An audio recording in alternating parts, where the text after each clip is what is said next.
DaVinci for beginners, so easy. Today we're gonna learn how to do a simple music video transition. Make sure that you have two clips that you want transition between them.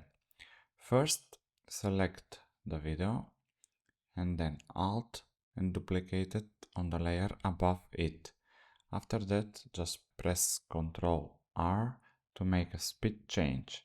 On the small arrow, speed change 800%. Just drag the clip at the end of the first video. Next thing that we are going to do is go into the effect panel and search for motion. We're gonna select the second one, motion trails. This will give us some motion blur into our transition. Just make sure it's on. After that, we're gonna add invert color. Just drag and drop to our transition. Let's check our transition now. Please like this video and subscribe for more content like this.